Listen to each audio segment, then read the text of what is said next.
Well, we are here. It is best case scenario, episode 9. Long anticipated in my book. And luckily we finally found a date, literally. And and we got it scheduled and we're here, and I'm happy to be back in studio. There was some cobwebs and whatnot. I had to brush off our computer here and get everything going again, and I think we're good. I think we're finally back into it.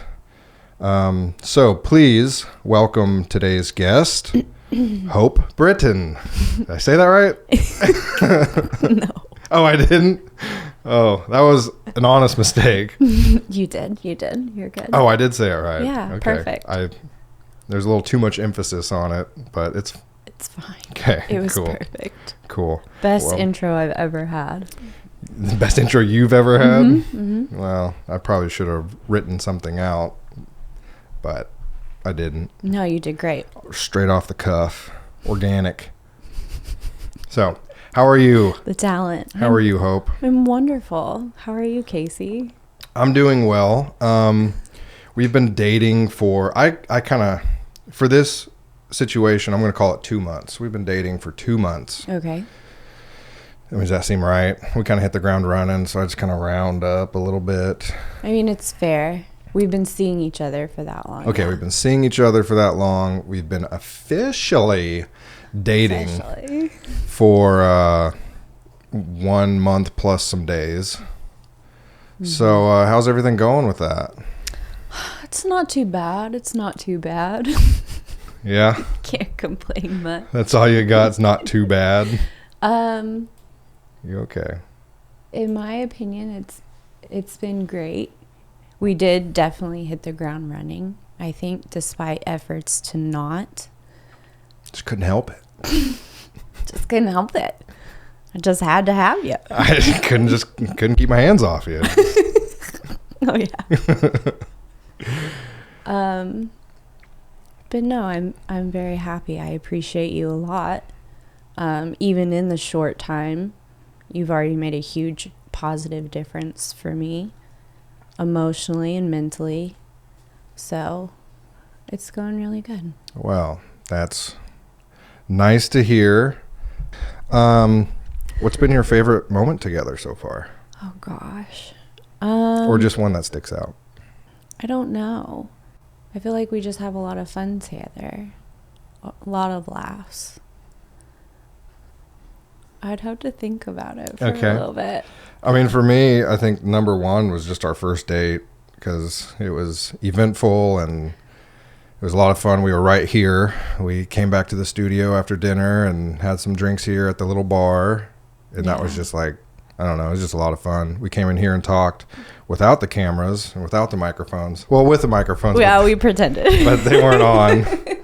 And, had a really good conversation. And it was very much getting to know you, because we had chatted on Messenger and whatnot. Mm-hmm.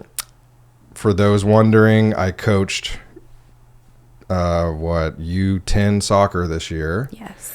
And you happened to have a boy playing, so I had a soccer mom approach me, and we started chatting on Messenger. But we thought it was best, like, let's wait until the season's over, and try to do that right. And so the season ended, and we hadn't actually. I guess we probably said a sentence or two at practice. Yeah, we barely talked in person at practice or games at all. Yeah. I mean, I remember one time I said something, because you had said you had coached, and you were on the bench, and I was walking by you, and I was like, okay, I gotta say something here. I gotta come up with something. I can't just walk by in silence after we've been chatting on Messenger. So I said something like, are you sure you don't want to coach? And like encouraged you to go out there, and you laughed and gave me a generic response, and that was the, then we went and did our drills or whatever. But otherwise hadn't talked. So then that first date and everything was like our first time actually sitting down, and it was a very classic date, which I appreciate. It like forced communication. We were having our meal and everything, but it also like we had to talk to each other. You know, you can't just watch the movie and stay silent or something. Yeah.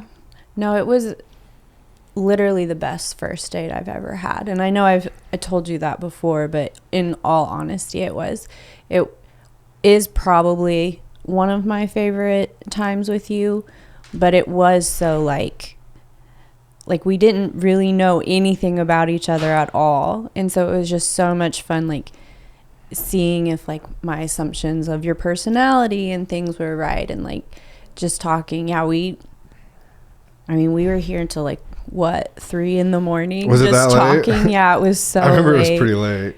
It was a really good time. Yeah, that's I pretty agree. wild. We were here that late. I mean, we were having drinks and stuff, so I think it was almost 2.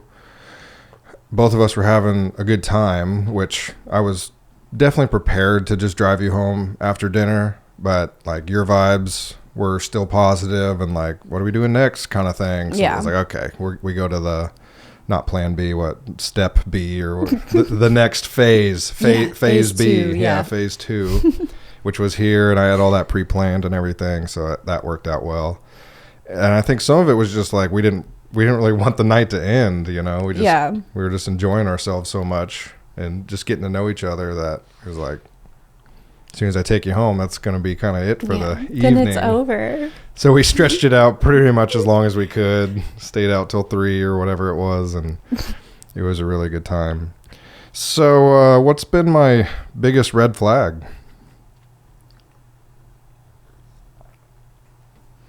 I'm not really sure. I gotta have at least one. Maybe you overthink a lot. Oh. In my opinion. That's a red flag?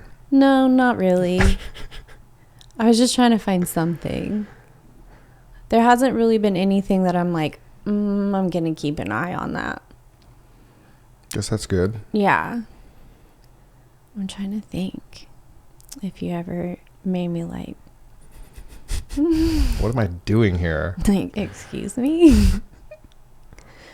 Because, I mean, for the most part, we communicate so well and talk about things like really honestly that everything kind of works out. I really don't think there has been anything that I'm like, No red flags. yeah. What about you? Your red flags? Yeah. You want that out in the open? Sure. On the air? Yeah. Where do I start? I can't get better if I don't know. Yeah, I guess that's true. So. Yeah, probably same generic answer in a sense. I mean, for me, I've just been single so long, and I know you have too, that it's like, it's almost like work on myself as well as this relationship, just because I've been out of the game so long, that it's like I knew that communication was going to be huge. Yes. Like, or, you know, largely important to my next relationship, whatever that looks like and everything. It's like, we got to be able to talk, and I got to be able to like talk to this person. And I think we've done really pretty good at that. If we have an open loop, we close it kind of thing. You know, it's like we don't leave anything just sitting there. And we're still early and stuff, so it's like, you know, there's still a lot to learn and be learned. I don't know. You latched on pretty quick, which wasn't a red flag. It was just like startling. Yeah. For me too. Okay. All right. So we're both like kind of keeping an eye on that. And, I mean, not really. And really, a lot of these you can ask me right back, but this is your podcast, so Yeah, I know. we can revisit. But I wanted to know that one. Nothing significant, nothing yet. I guess Yet. What I was getting at was Nothing yet. There's just a lot happening in my brain, in my overthinking brain, that, I mean, it just takes time to kind of sort, not necessarily even sort through, just like come to terms with sometimes. And so there's just a lot of that. It's kind of like you're doing your thing and you stop and think like, oh, I didn't picture myself like being in this situation. Right. Like it will randomly dawn on you and like kind of take you back. Is that what you mean? Certainly like the suddenness of it, how it happened so quickly, which, I mean, dating in your 30s, we could probably do a whole podcast on that. Yeah. Just because very, very different from dating in 20s. Like, yeah. Not that we had to move fast, but my God, when you have your life just going, it's a whole lot easier to just integrate somebody into it rather than like I was kind of trying to keep you on the peripheral as far as like, let's just take it slow, you know where the exit is, but at the same time, I'm not trying to push you away. I'm just trying to like, kind of keep you parallel to me. And we've had conversations since to where it's just like, it would just be so much easier if we really integrated our daily lives together versus like, is it your house or my house tonight? And, Yeah. So I think we're still sorting through a lot of that. It's not a red flag. It's just new, very new to me and new to you as well, as far as I can tell. Yeah. Like, I would second guess myself a lot at first because I liked you as much as I did. I was still kind of like, like trying to like, well, maybe I. And so I was semi leery at first just because like I really liked you and I was like, oh, it's different. So it's different. I like a person. Did you have any assumptions about me that have changed since? For better or worse? I mean, not really. I tried not to make too many assumptions at first just because I didn't really have a lot to go off of. Like, I hadn't ever, like, seen you around town or, like, had mutual friends or anything like that where I had seen you in passing, like, when we were younger or anything. So, not really, other than, like, you are as full of joy. Oh, yeah. As you made fun of me for saying. Because you said my eyes were full of joy. They are.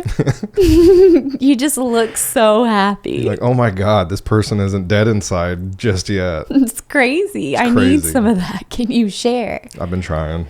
You've done great. I'm trying to fill some of your life with light. And this podcast won't totally be on us. I mean, green flags.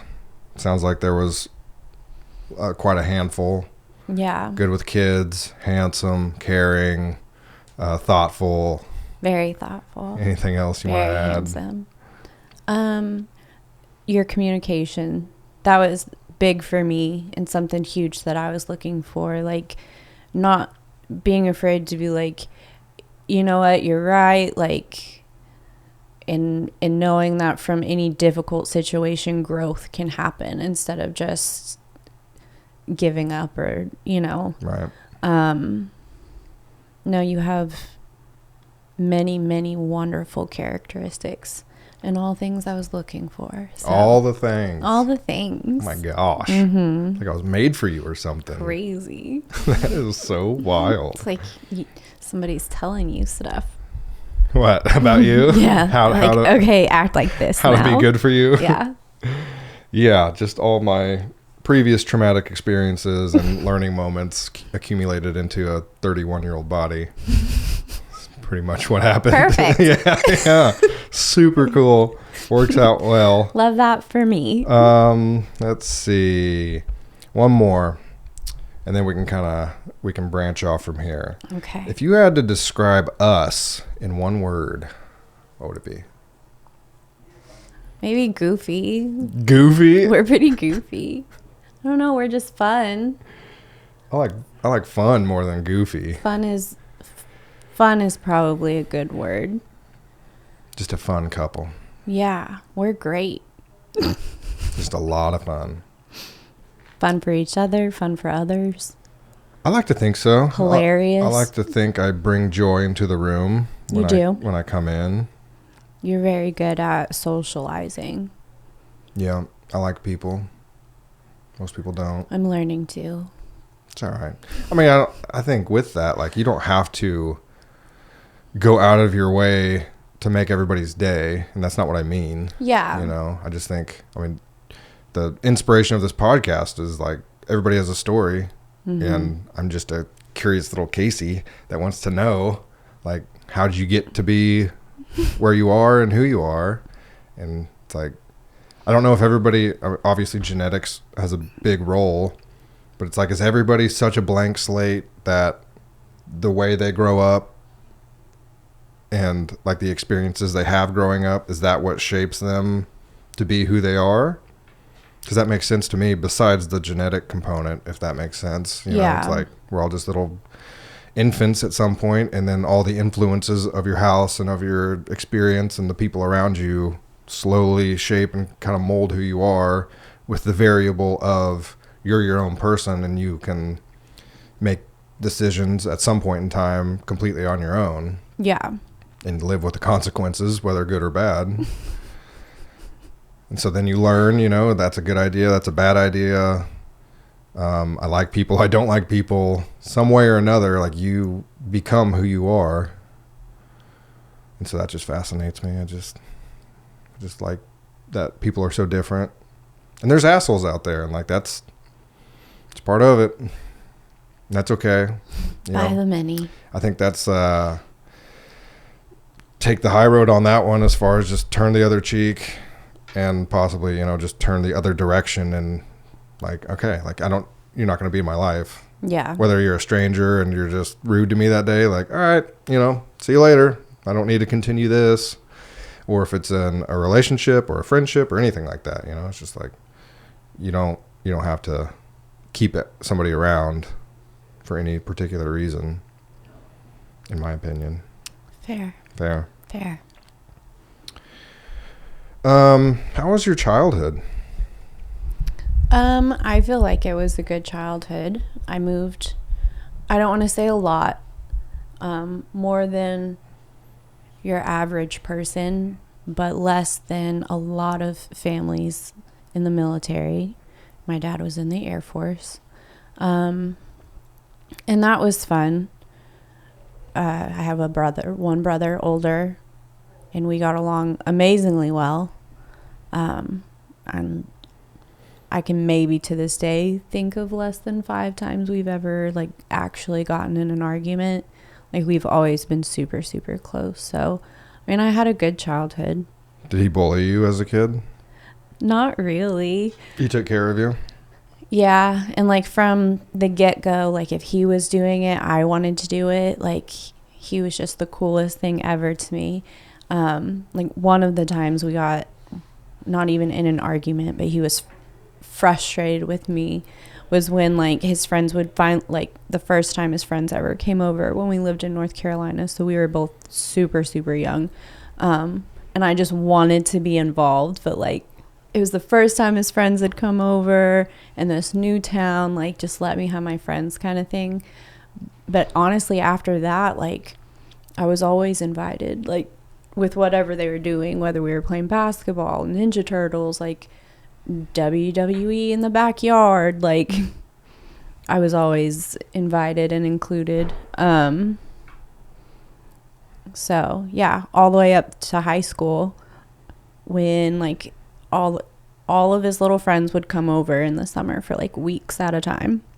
And they'd all bring their computers and set up throughout the house, and just game, like Age of Empires, World of Warcraft, like Call of Duty, all of the stuff. And then whenever somebody wasn't playing, they'd let me do like face masks and wax their eyebrows and like, oh my gosh, just hang out with them, straighten their hair and like do stuff. I had like 8 brothers, so yeah, we've always been really close, and he's always made sure I felt included. So he's the best brother. It's good. We could definitely talk about the importance of brothers, because for me and mine, there's just things that happen like within a household, good or bad, that like I there's not words out there that I can explain to somebody, you know, maybe why I am a certain way. But I tell Colton, remember, you know, this moment? Oh yeah, That's why. And he just gets it. So I'm sure That's, yeah. because you haven't you didn't say your childhood was troubled or anything, but it wasn't perfect, as nobody's is. No. Yeah. And you had your own set of things that you had to deal with. So having a sibling go through basically the exact same thing is like so huge. Like I feel kind of bad for kids or people with no siblings, that they just don't have that. What? Knowing my son doesn't have a sibling. Oh, well. Like, oh, sorry, bud. That's the way I feel about it. There's probably some more conversation to have there in private. I mean, yeah, I guess maybe the counter argument there is having like a good set of friends that even at his age, and you're trying to keep him at his school and not, give him the same treatment you had. Yeah. Jumping schools and stuff. So maybe if he has like a tight friend group to where, he's staying over at a friend's house and gets to like air out grievances or something, and his friend like starts to comprehend what he's going through, and then they continue to grow up together, and it's just like, oh, that's just him, and I know why, and he kind of has that outlet, because I think that's what a sibling kind of provides, is like an outlet and understanding. Yeah. So I think a good friend could go a long ways. Absolutely. To, not taking the place of a sibling, because, there's something about those are your parents, and usually the treatment is pretty similar. Mm-hmm. Although I've heard sometimes parents pick favorites, but so you moved around a lot. Your dad was in the military. Did you have a favorite place? North Carolina was my favorite. North Carolina. Actually, yeah. As far as like the weather, I was pretty young when we lived there, so like anything of significance as an adult that would make it my favorite is not calculated into that decision. Okay. But I just remember it's just always so sunny and so nice. And like when it snowed, it always snowed around my birthday, if it did at all. And it was like this nice powdery snow, so it didn't get like yucky and slushy and like dirty looking and stuff. Like Midwest snow? Yeah, like here. Like here. Yeah. But better snow than us. Okay. Yeah. And I don't know. That was my favorite place so far. Just because of the weather. Just because of the weather. Yeah. What kind of kid were you? Ornery. Ornery? Mm-hmm. Spoiled? No. No? No, I didn't have anything that, like, I had everything I needed. Mm-hmm. And I'm sure I was spoiled in a sense, but as far as being like a little spoiled brat, no. Like we did chores, we worked for allowance to have to save to get the things that we wanted and stuff. So, no, not spoiled. Maybe by like aunts and grandparents, but not my parents. Yeah. Like they weren't like hard on me or anything. They were just taught responsibility at a really young age, which I'm thankful for. Not spoiled on a daily basis. Yeah. But I was definitely ornery. I used to be pretty shy too, though, which is wild. You don't think you are now? I think I can be. I think I'm quiet until I feel out a situation and then decide how I'm comfortable involving myself in that situation, and then I think I'm good. I think that means you're shy. Oh. Because I think, from what I can tell, definitely your default is pull back. Absolutely. Or stay back until I can kind of enter, which, I mean, I employ a lot of the same strategy. I think that's why I'm mostly well liked, is because I don't like intrude myself. You don't put yourself somewhere where you're not really welcome. It's like, if you don't want to talk to me, that's totally fine. I'll just hang back. And then all of a sudden, days, hours, whatever it is, goes by, and then all of a sudden people get curious about you because you're not talking, And then they include you like organically, and you don't have to be like, listen to me, please. I need to be heard. Attention. I need to be heard. I need attention now. Yeah. I think that goes a long way, because nothing's worse than like somebody just putting themselves where they're not welcome. Yeah. And I think a lot of that is just self-acceptance of like, I am okay with who I am, and I don't need your approval. So if you don't want to like hang out or talk, like I'm good with that. Solid. Helps having a good friend group too, of like, I know who my people are. So if I, need that reassurance, I can call or go to them and they'll give it to me. Yeah. And not everybody has that. So I know that I understand the drive to put yourself into a circle, even if you don't belong there. Yeah. I think it's partially that, and partially I try and figure out like how much of my personality people can handle before I just like throw it at them. Because I can be a lot, and I know that.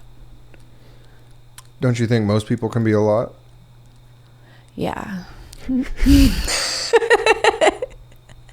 Most people are exhausting. Yeah. Maybe not even like how much of my personality, but just like try and gauge like these kind of jokes won't fly here kind of thing. Like I consider that respectful. Yeah. You're being respectful of your environment. But that's typically why I'm staying quiet, is because I'm trying to like gauge all of that information before I integrate myself and like make an idiot out of myself because I didn't take the time to observe. Do you think the world would be a better place with more introverts? Yes. Yes, I do. Because of that reason exactly? I think because more people would mind their own business and worry about themselves. And I think that would go a really long way with a lot of things, and help in a positive way, yes. So that means it would be worse with more extroverts. If they're nosy ones, yeah. All up in your business? Yeah. They're worrying about other people instead of themselves, or things that don't affect them whatsoever.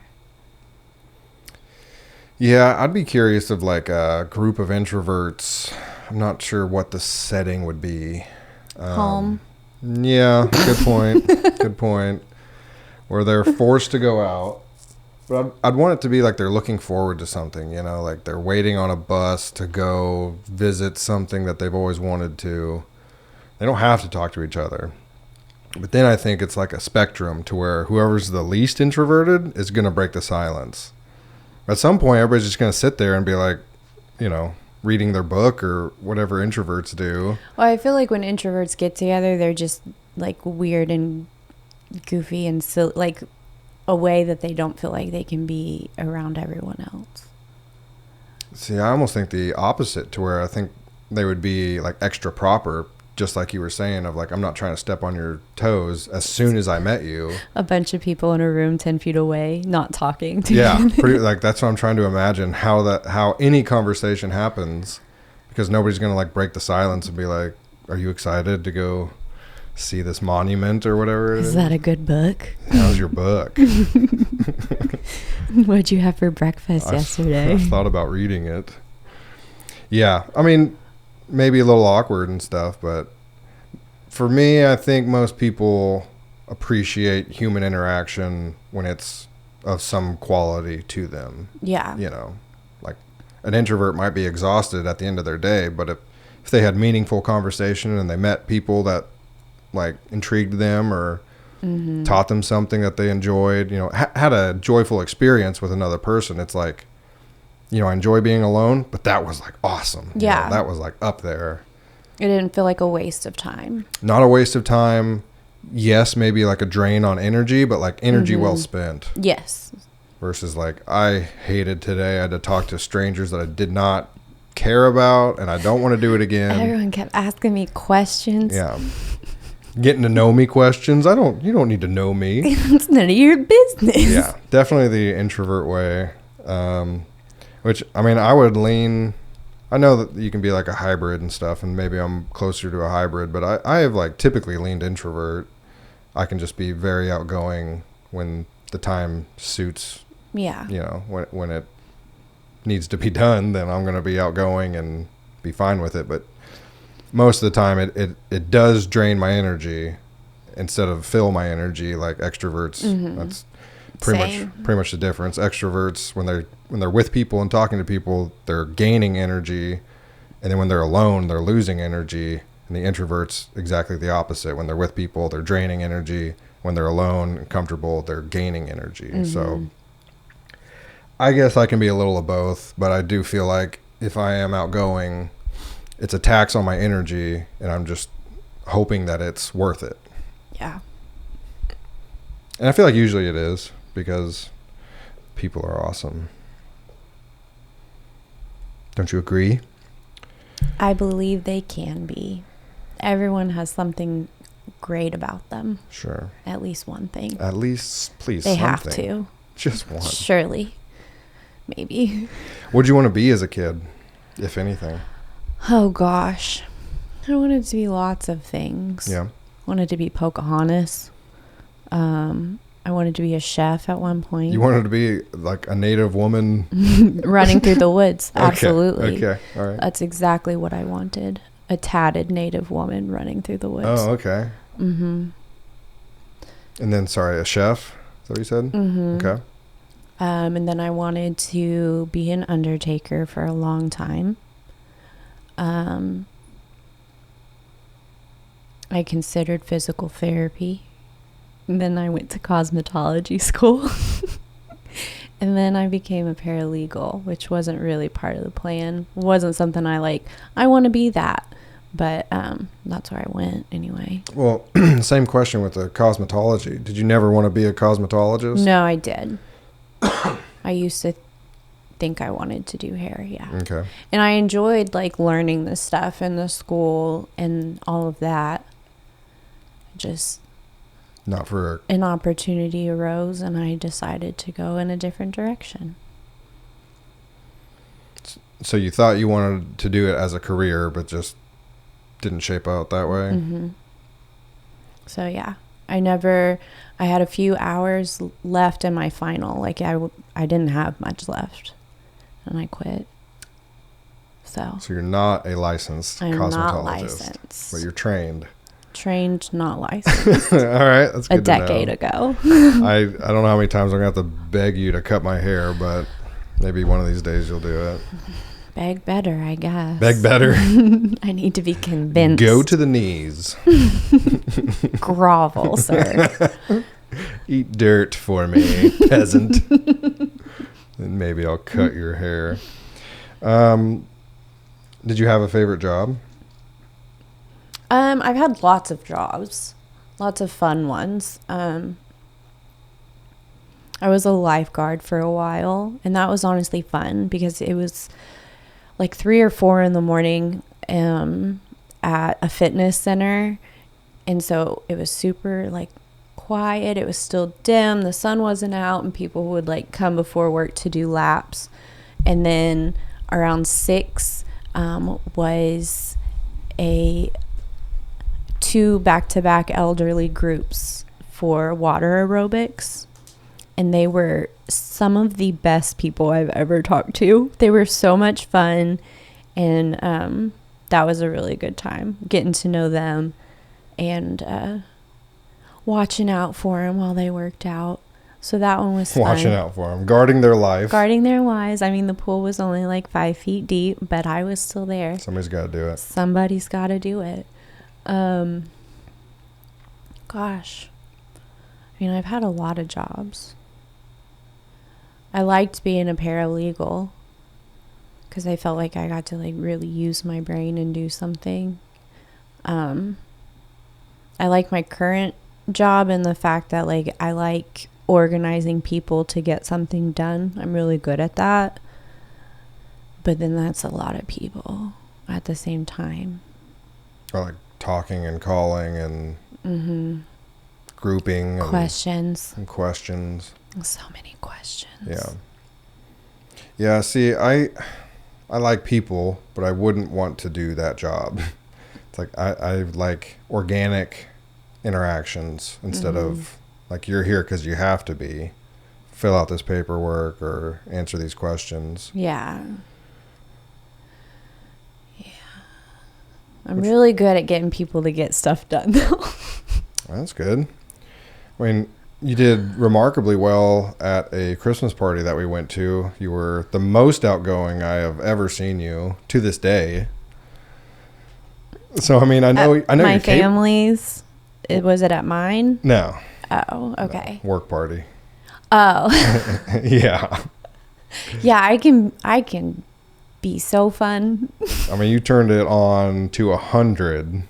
Tried to like go to the corner and just be like, what is even happening? In a good way of like, she's playing this part like a little too well, which I think you like actually had a good time. Yeah, it was great. Yeah, you weren't forcing it the whole time. I hope I would have picked up on that if you were and tried to save you. But like, you just seemed like you were enjoying yourself so much and talking to everybody in the room, making sure everybody was heard.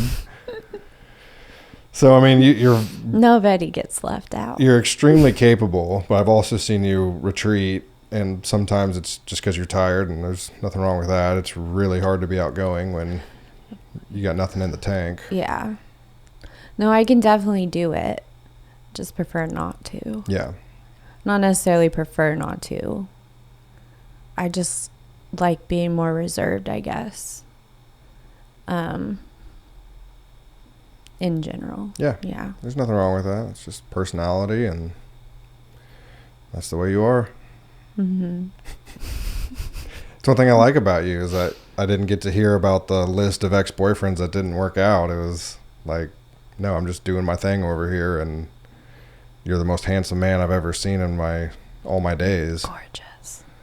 So that was very nice that there wasn't that level of baggage coming with you, and I had to sort out who we know mutually and your experience with them and everything. It was very nice, very refreshing to meet somebody that wasn't necessarily a local and kind of like really have a fresh start of like, let's just see what happens. And yeah, I know all your friends because of you. Yeah, right. And not any other reason. Yeah. Which you've met, I'd say 80%, 85% of them. You've almost met them all. A couple left. A couple more dinners or parties or something that you'll have to attend to meet the rest of them. Mm-hmm. So I'm excited for that. I like introducing you to my people. They've all been so great, too. That's good. They've all been so nice and welcoming. Like, I don't think really at all I felt like on the outside. Who's really. this bitch? Yeah. Yeah. They've all been so sweet. So that's refreshing because it was scary. Was it? Yeah, just because for the most part I met most of them all at one time. Right. And so just, trying to figure out how to sail those waters because that was a new experience for me. But yeah, it was really nice. It wasn't bad at all. I shouldn't have been scared, but no. Yeah, they're all really nice. Good people. I can see why you keep them all around. Yeah. And I mean, yeah, most people, I don't know why most people keep their friends around, to be honest, but it's when they're not good friends. I mean, we've cut some bad apples out, and like, I don't know, just the good ones have stayed, and they're good to where I can rely on them, and like I feel heard, and I like to be there for them as much as I can, and hear them, and it's just like a really, to me, in my situation, it's a very healthy circular relationship with all of them. It's like we don't have to see each other every day. We're all in our 30s at this point, and so it's just to have them, like, they're in your corner, but they aren't right by your side. It's like it's a perfect distance. Yeah. To I think most of us, because some have kids and they're just doing their own thing. So then I'll see him, over the holidays or here and there at a summer party or whatever the case is. And it's, just there's some catching up and stuff. It's not like we've definitely been apart for months or whatever it is. But I think group chats help a lot with that. We have a really big group chat that, memes and stuff, like things of that nature. But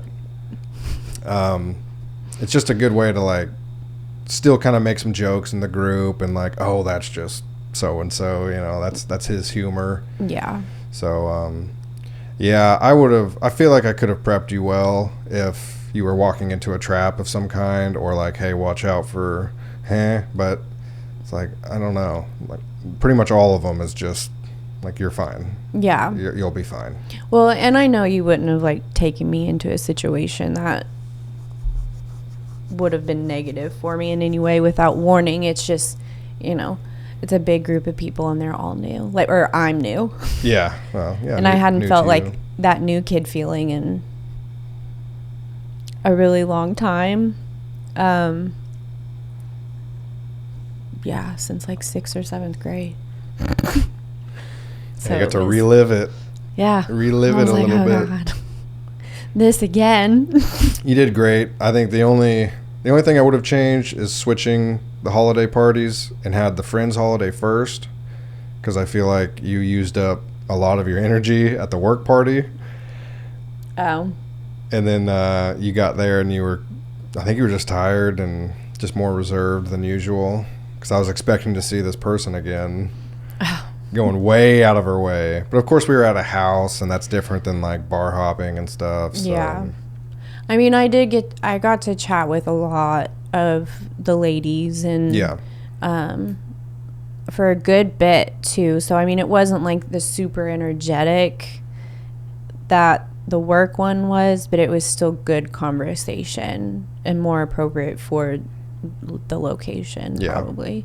I was keeping an eye on you, and every time I poked my head in, like, you were talking to so-and-so. So, I mean, I never really felt like I needed to rescue you out of anything. And no. We'd kind of make a little eye contact, just like, do a little communication real good? quick. You good? You good? Like, oh, yeah, I'm good. Okay, I'm going to go back downstairs and do hood rat shit with my friends. So, yeah. Did you have a childhood hero?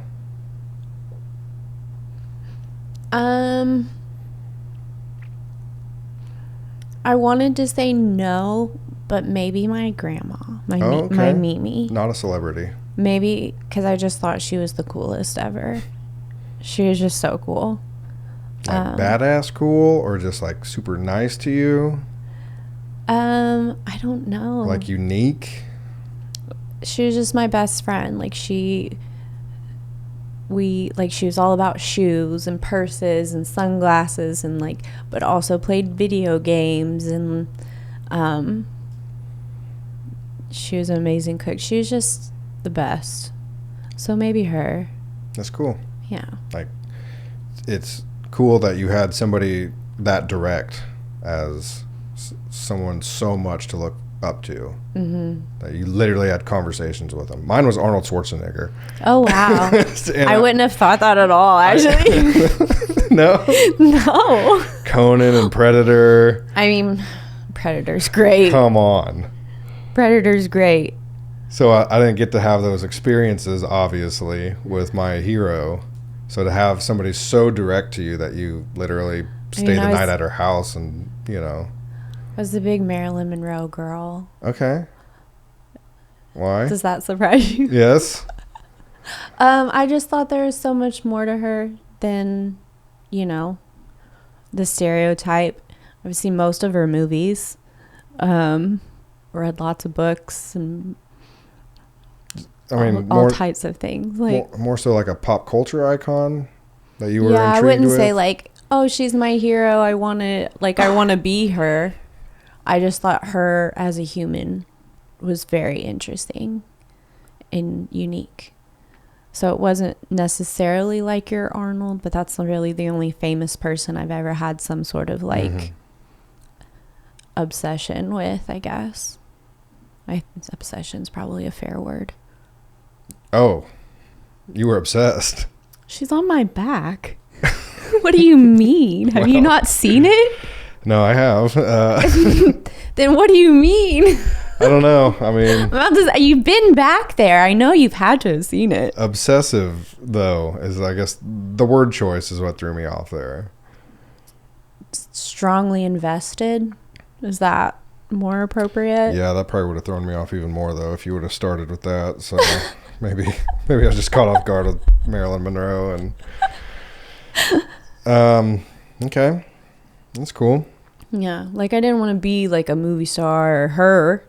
I just thought she was really cool. Oh, see, I wanted to be Arnold. You wanted to be Arnold. I probably at one point wanted to be Arnold too. I think everybody has.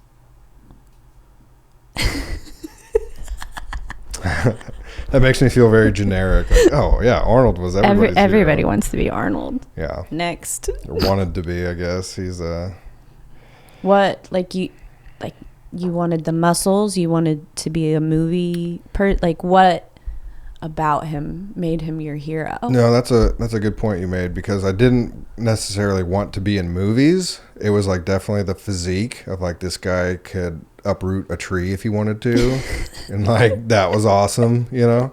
And then of course, I feel like I was Disneyfied as a kid. I always associated myself with the hero of the story. So, like him being the hero of every movie he was ever in, plus this insane physique, and then, and it's funny because like it's not like he always got the girl. Like he wasn't in those movies, you know. Yeah. He was in killing movies and maybe saving somebody or saving his platoon, or I'm trying to think of what else he was in. I mean, Conan, he's this lone barbarian. He did have women. He gets a girl, yeah, in Conan, but I'm trying to think of any other one that's like. There was never really like a romance. Like the supporting actor is a woman and she's a big part of the film. Like I don't think there is any. Usually it was like a male partner that somehow or another goes down and he seeks revenge or something. Yeah. I don't know. I watched a lot of Arnold and Pumping Iron. Did you ever see Pumping Iron? Mm-mm. It's like a weightlifting documentary when he was competing. I think I've seen clips of it. Now that you say that. That was really good. I don't know if that really got me into lifting weights. I think it was just, I was like already a bigger kid. And then they were like, in 6th grade, they were like, we offer summer weights if you want to come in during the summer. Mm-hmm. All right. My friends were doing it, you know, like, all right. And then I just never stopped after that. So I should be bigger, but I'm not. So it's fine. I'm strong enough, I guess. So you never went to college besides cosmetology? A few times. Oh, same place? No. So I had like scholarships one for auto tech and one for soccer. To play? I could have. That's what the soccer one was for, to play? Mm-hmm. But then, but also like academic scholarships as well. And then I just chose instead to go to a community college so I could work at the same time. And I did 1 semester. And honestly, it was just kind of out of frustration because when I originally went, I wanted to start doing my basics to go to mortuary school. But like I couldn't coordinate with my the person who helps you with your schedules and stuff. Advisor. Yeah. Like we could never catch each other, and I ended up getting signed up for stuff for like the physical therapy, and so I was like, yeah, this will work, whatever. It's still anatomy stuff, like that's what I was interested in. And then after the first semester, I was like, I'm not doing this anymore. I'm just going to work instead. But there was also a big, like, you're going to college. Like, it's not a choice thing. And then after that first semester, it was more like, well, if you need some time, you need some time. After you're already there. Yeah. And so I took a few years off. Well, no, not even a few years. I took a year off maybe, and then went to cosmetology school. And then when I started to work at the law firm, I did online classes for my paralegal certificate, which I didn't. So. What do you think about that philosophy of you have to go to college? I think it's silly. Yeah, just silly. Yep, it's silly. Mine was like unspoken. It's like, well, at least on one side, everybody went to college. And then both my parents. And I just never heard anybody say, you don't have to go to college. Yeah. It was just unspoken to where it's like, I don't have an option. Clearly, I'm going to college. I remember in my senior English class, she was like, by a show of hands, I'm just curious, I think she asked who isn't planning on going to college. And then all these people raised their hands, and I'm looking around like, you losers. Like, what? You're not going to further your education. And I think one of the grave mistakes of my life was going to college right out of high school. It's like my friends were going, I wanted to hang out with them. And like perception wise was like, if you're not going to college, what are you going to go do? Yeah. Most of them went and made money immediately after high school, and then either worked their way up wherever they were, or jumped around and like found their curiosities while making money instead of while spending money. Yeah. So yeah, I don't hate college. I definitely like learned a ton, and that's where I studied psychology, and that's where I started asking myself bigger questions and like developed my mind a little bit after a lot of partying. But college offered a lot for me, but I think taking at least a gap year and like don't worry about it, because the other mistake I made was do concurrent credits in high school. So like high school courses that count towards college. That's what I did too. Those are amazing developmental years that I could have had while in college, but like you're still maturing and growing, and like there's tons to learn. So I was thinking, 2 years I'll be out of there, have my college degree. And it's like, it's a good plan in theory, but unless you like really know what you wanted to do, I didn't. Unless you really know what you want to do and that's what you're going to do and nothing's going to stand in your way, maybe it's a good idea. But like otherwise, it just doesn't make any sense to me why they'd even offer it, which maybe I just wasn't advised in the right way. Our high school advisor, maybe didn't.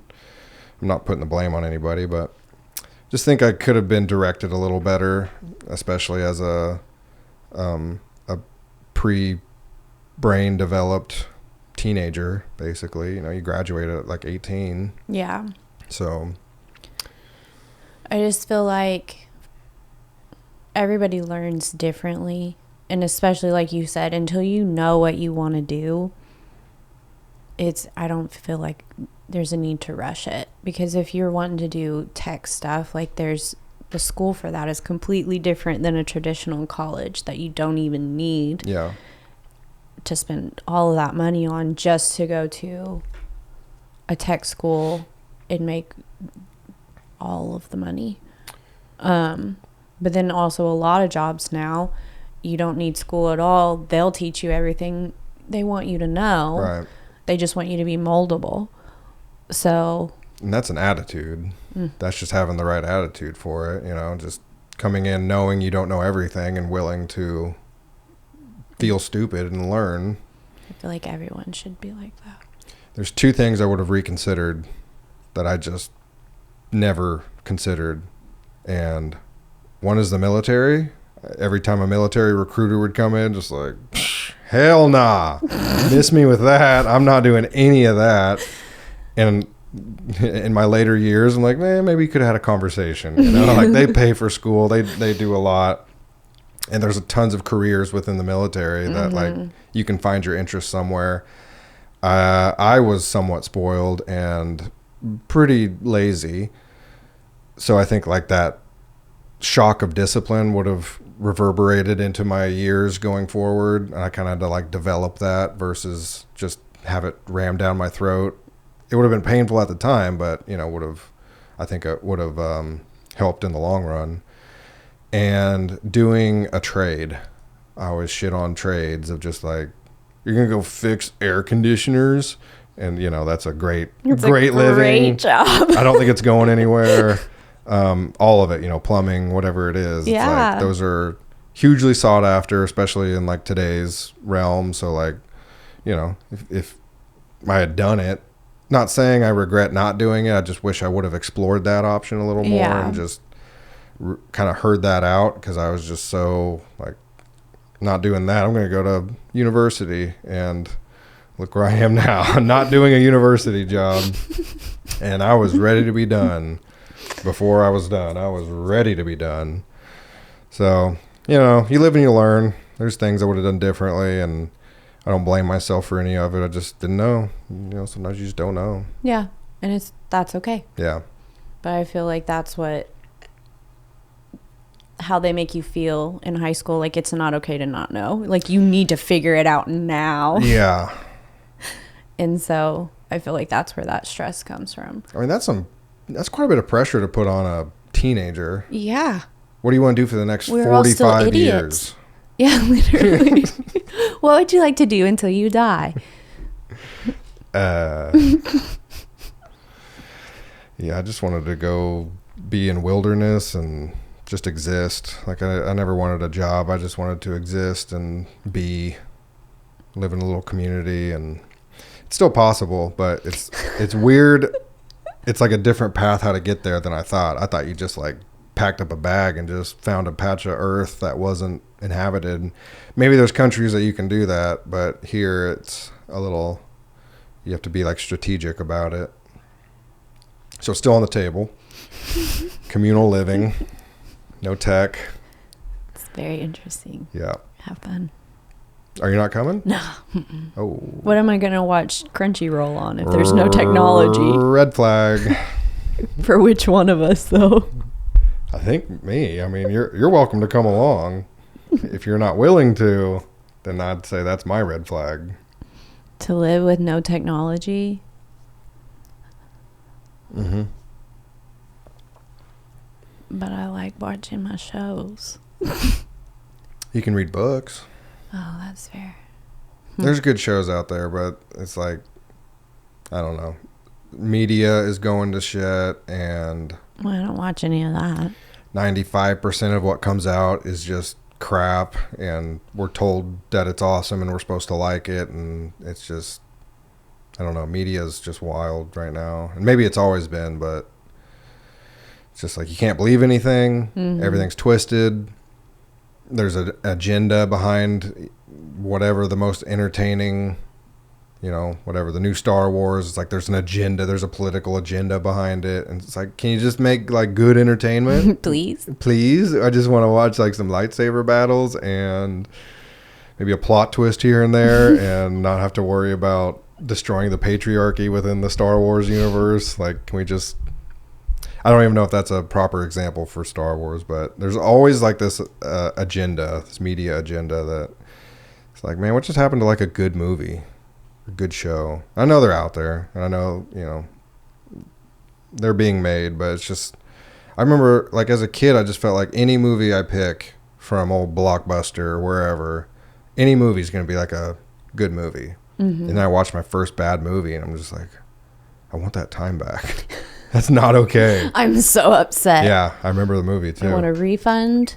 And then I learned like you gotta pick a little better, and then from then on it's just you just gotta be more and more selective. Mm-hmm. That's probably why I like YouTube so much, is like it's just original creations across the board. And if you like the creator, you probably like his stuff. And if you don't, then you never have to watch him again. So do you have any hot takes that maybe the rest of society wouldn't agree with you with? I don't know. Probably. I mean, because in my mind, all of my opinions, everyone will agree with. Like, old people shouldn't have driver's licenses after like 70. Yeah, I would. Or at least be tested on a yearly basis. And not just like a reading test, but like, take me to Colorado. Let me see how you do. Not that far. Okay. But like, drive across town. Easily. Let me see how annoying you are. And then I'll decide whether or not you can keep your license. I mean, I tend to agree with you as far as that not really being a hot take, because I've heard it from a lot of people. Well, and that's what I'm saying. Yeah. Like, it's not necessarily something people talk about all the time, but I feel like most people would agree with it. I mean, I'll accept that as a hot take, because I think some people are out there driving right now listening to this. What'd she just say about me? Yeah. Cutting somebody off while griping at the podcast. Mm-hmm. So, yeah, that's directed at you. But they can have like Uber Gray or something. Ooh. Uber just for elderly people. You might be onto something there. And then they don't have to be in the way. Rates are down like 75% for Uber Gray. Yeah. And then they can still get where they need to go and have that independence. Yeah. But be safe to them. But it's safer for everyone else. Yeah. So. It's really good. You probably just won some fans over with that.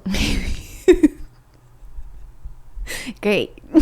And maybe lost some too, but we don't need them. That's fine. They're on their way out. That's fine. You've taken up enough time here. Oh my God. Are you close with your parents? Yes, I would say so. Absolutely. Did I ever think I would be this close with them? No. Because my whole life it was, we are your parents, not your friends. And so I thought it would just always be that way. But it's obviously evolved. I feel like we learn from each other all the time. And yeah, we have good conversations. They help me out so much in life. I know no matter what I have going on, good, bad, what mistakes I make, they will be there. They will help me through it. They will support me. So, yeah, I'm very thankful for them. I know there is a time where I'm like, they're so strict. This is crazy. Everybody else gets to do all of this stuff and I don't. And then, like, as I got older, I remember being like, I'm so glad my parents didn't let me do that stuff. Because I see, like, where those people started going in what direction. And I'm like, thank goodness. Yeah. My parents were as strict as they were.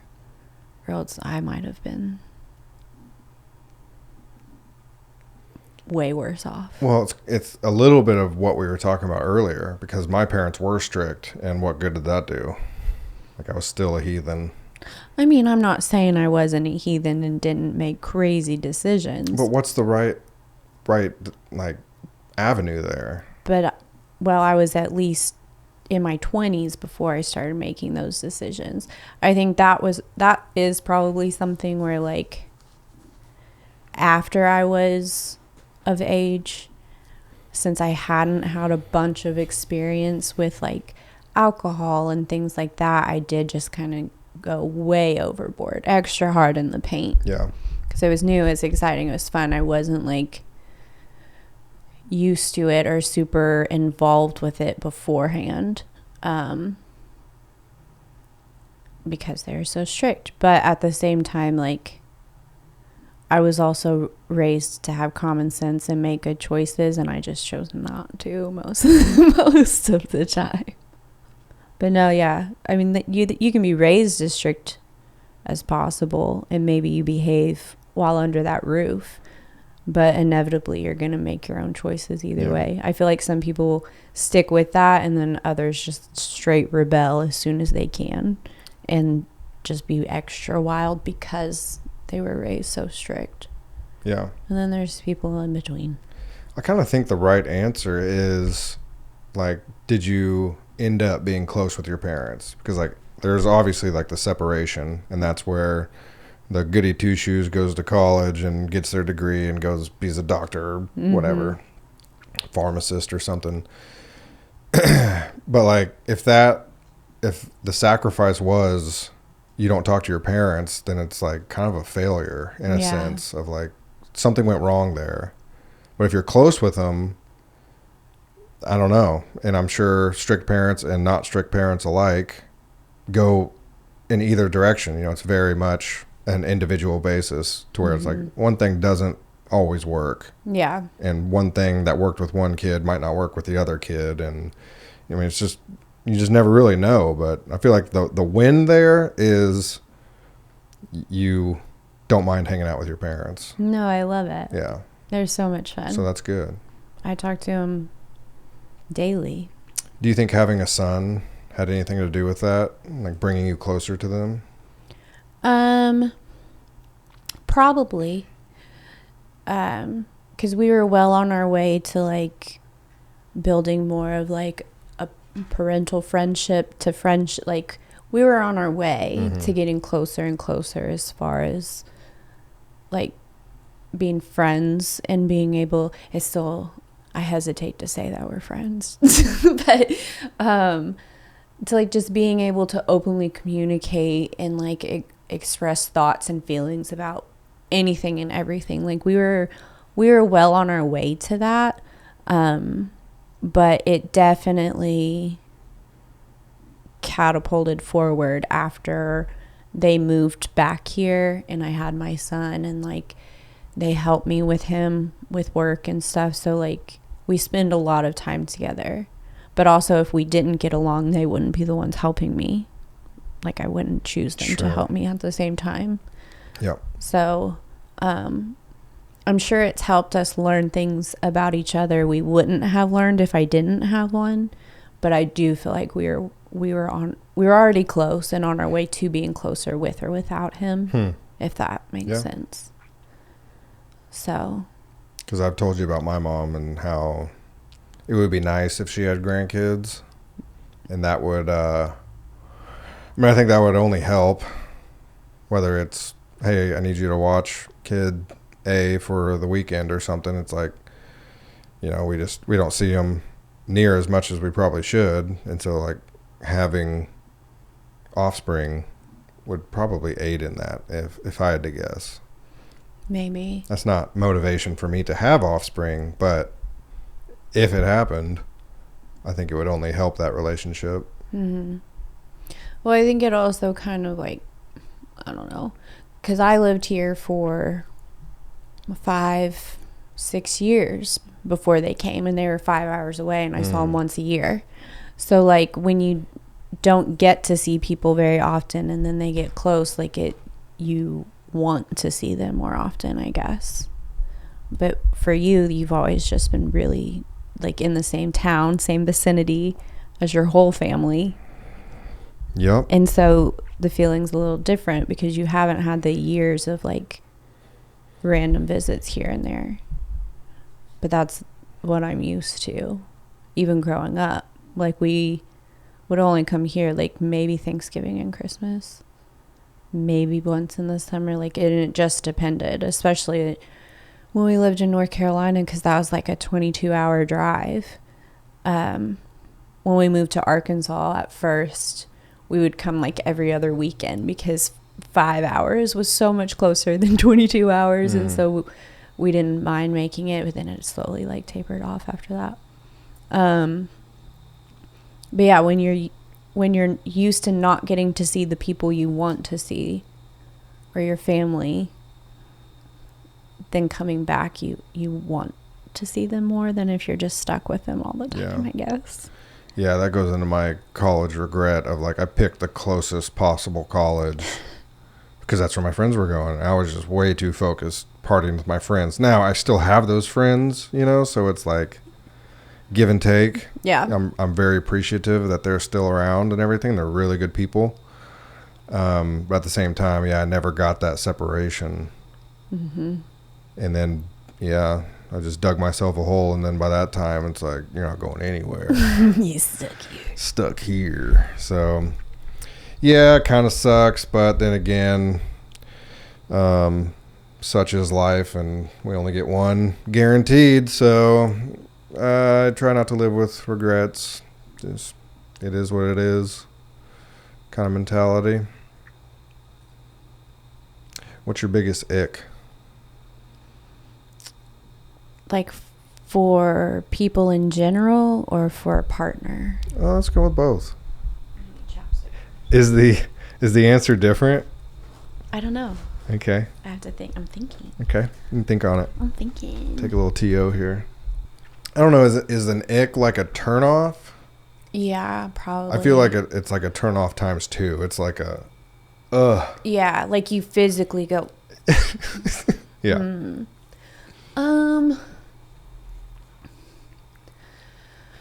Gosh, I'm not sure. That's more something that, like, as it happens, it'd be like that shit right there. I mean, I could see one of yours being like uncleanliness. Oh yeah, that's a good one. If you like walk into a house and it's not okay, it's not because like you can be organized and not necessarily clean, and that like counts for something. But I could see a disaster situation where like you won't even step through the front door if it's that bad. Oh yeah, absolutely. So like disorganization and dirtiness, I could see being one of yours.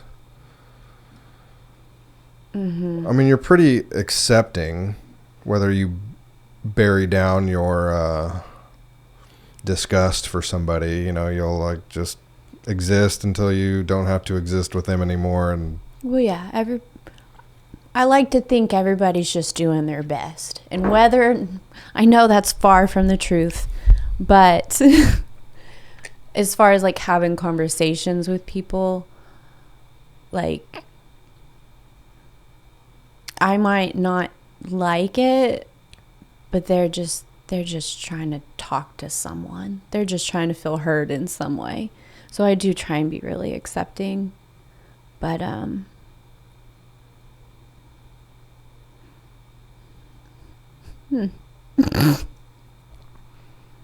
try to be. I don't know what an ick. Cleanliness would definitely be an ick. If like you walk in and it just smells like dirt and armpits. that'd be tough. Yeah. That's probably a pretty common one too, I feel like. Yeah, or like I can tell what kind of animals you have by the way your air smells when you walk past me. That's really icky too.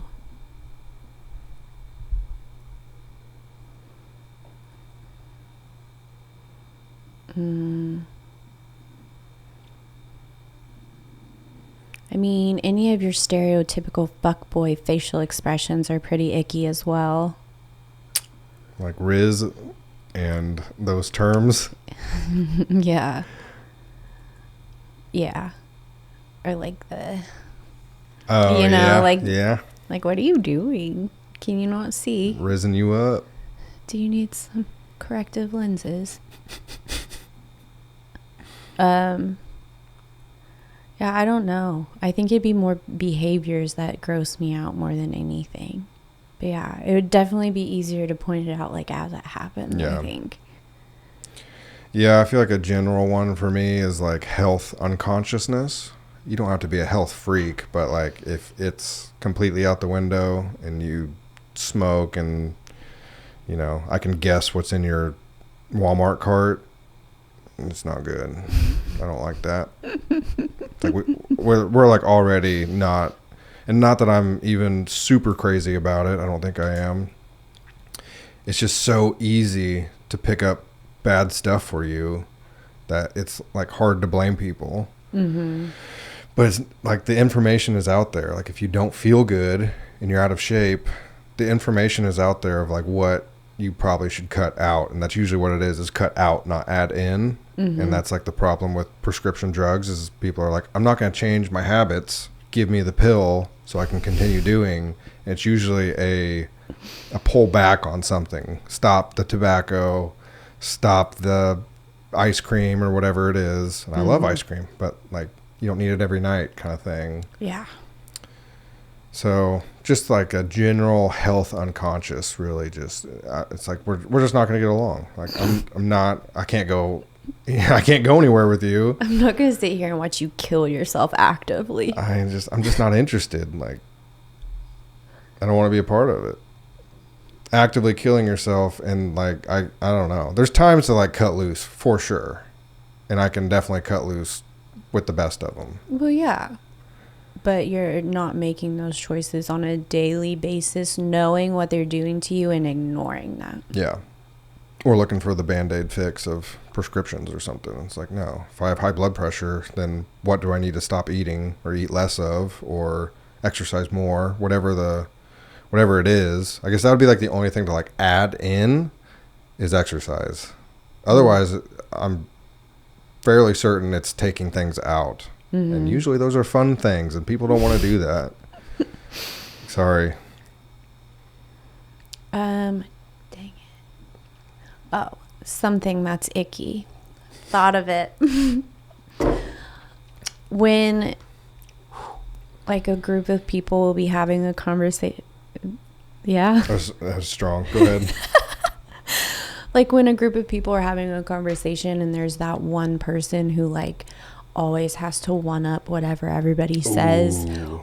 Even to the point of like they're lying and it's just so bold faced and you're like, what are you gaining right now? Like we all know that's not true. What do you gain from this? Because we like you less. Yeah. Though that is so icky. You haven't met that friend yet. Oh, great. I'll let you know when you do. I'm excited. Because, like, when I notice that that's happening, I'll just start saying crazy shit. Like, random, crazy, unfactual stories just to see if they'll try and one-up that, too. Like, how far can I get them to take this? And that's a fun game. That does sound fun. I feel like, in my experience, that person, not mine in particular, but, like, those people will buy whatever you... Oh, yeah. Like, whatever you say, they'll be like, that's crazy. I can't believe that. And they'll, like, buy into it. Oh, yeah. Knowing how ridiculous it is. Yeah, they will. It's amazing. It is amazing. So. Okay, that's a good one. Yeah, there's one. Because just shut up. Well, and like you said, it's like we like you. So why are you doing this to where we like you less? Mm-hmm. Like we want you around. But then you have to do this, and like you don't have to prove anything to anybody. Mm-hmm. You know, maybe that's like a staple of like a good friend group is they know you. You don't have to impress them. Yeah. You know, you've been through downs and ups and everything in between. So it's like, I don't know. I just want to look at them and be like, what attention are you needing? Yeah. What are you needing from us right now? Right. Let's talk about it. Like, because we don't need the charades. Like. Do we not listen enough? Yeah. Like, do we need to listen more? What validation are you seeking? We'll talk about it. And if I can give it to you, I will. Right. If not, sorry. But stop speaking like that. I feel like I feel like it's deep. It's oh, yeah. deep rooted. There's something down in there. It's not like on the surface to where it's like, oh, I just want you guys to like me. Like, no, it's going to be... Like, I need you guys to like me, and I'm going to say whatever crazy shit I have to make that happen. What they think will make that happen. Well, like knowing... It's self-sabotaging. Knowing how ridiculous it is. Like, you know this doesn't even sound like a possibility. They'll just give it to you like, that's how it happened. Yeah. Crazy, huh? That was... Or people who, like, if me and you are having a conversation and they're across the room and they're listening and then decide to come and join it without being invited, people who butt into conversations, that drives me nuts too. Big time. I feel like rarely that works out. Yeah, because then everybody's just like, well, I guess we're done talking. Thanks.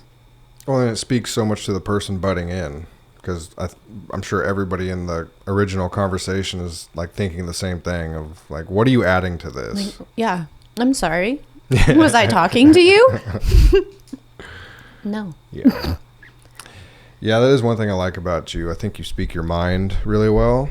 And sometimes I'll just mute myself. Like, who cares? That's my take. And nobody really needs to know.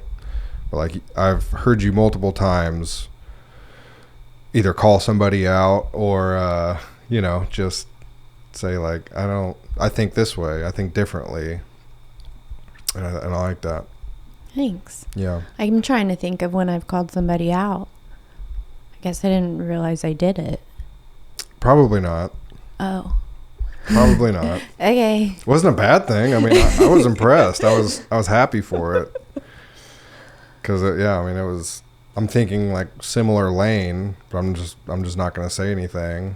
I'm just like, hey, buddy. Yeah. Yeah. It's like, all right, that's cool. I like that. Like, I'll have your back, but I'm not going to be the one to step forward.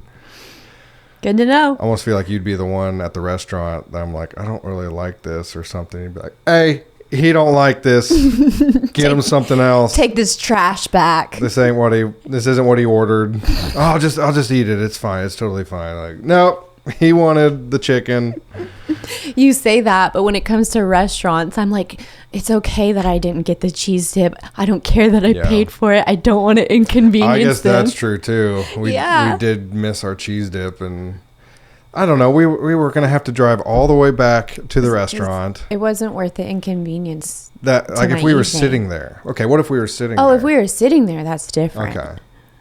But I guess I would have too. Been like, yo, we ordered cheese dip. Yeah. Where it be. But that's not really you complaining. That's just you asking. Yeah. Like if they brought you the wrong order, would you eat it? No. You'd say, what's going on here? Yeah. Yeah, I'd be torn on that. It'd probably be... Unless it looked good. Like if I'm like, this might be better than what I ordered. I could see you being hungry enough to just say, I don't care. They could have brought me that's fair. Dog shit and I would have eaten it. Because like I don't eat much, but when I'm ready to eat, like I want to eat. Yeah. Like things get very serious when I'm when I'm hungry. Like I'm ready now. Yeah. So speaking of eating, when were you diagnosed with Crohn's? Oh. And how has that impacted your day-to-day?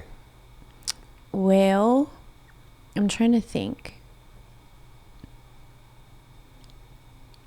Because sorry, I don't No, mean to you're interrupt good. you. You're For those good. that don't know, it's one of those things that develops, as far as I can tell. It happens. Yeah. I don't know if people are born with it or not, but you lived, a normal digestive life. For the most part. And then all of a sudden, seemingly all of a sudden, yeah. doctors are like, yeah, you got Crohn's in you. It was maybe early 22. Didn't realize it was so recent. Yeah. I thought you've been doing this for years, which you kind of have. I mean, 25. a couple. 21 or either early 21 or 22. I don't remember. But yeah, I just started feeling sick, and considering the time of year, I just thought, 'tis the season for illness. And then it just kept getting worse and worse.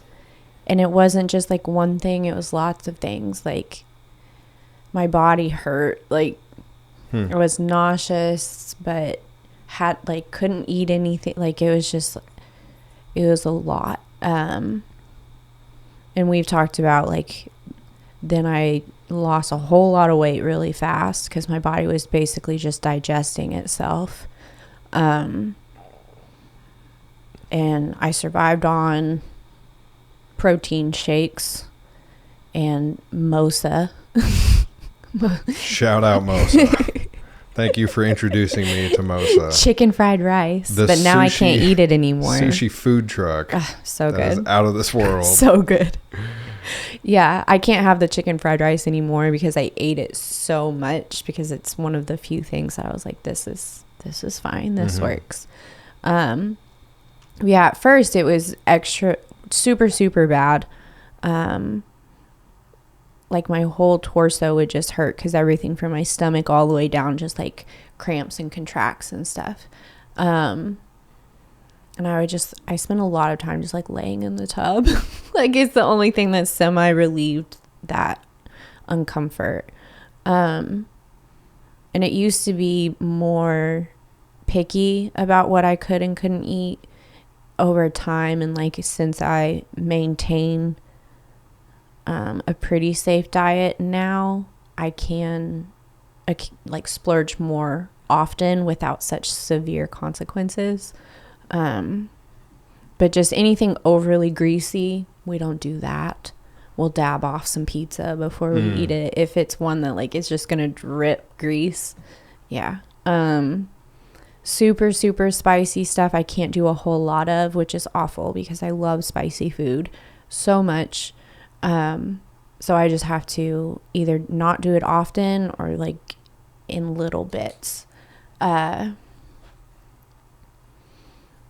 Or just, you know, feel like it's worth whatever happens after I eat it. which that decision's made quite often. Yeah. Like, this is worth it. I think you told me that, like, first date stuff. And then I was thinking, like, oh, how is this going to, like, affect me? And how has it affected you? Well, that's what I was going to say is, like, none. You know, I was just thinking, like, we're going to have to be, like, careful. Maybe, like, there's some restaurants that are just no's.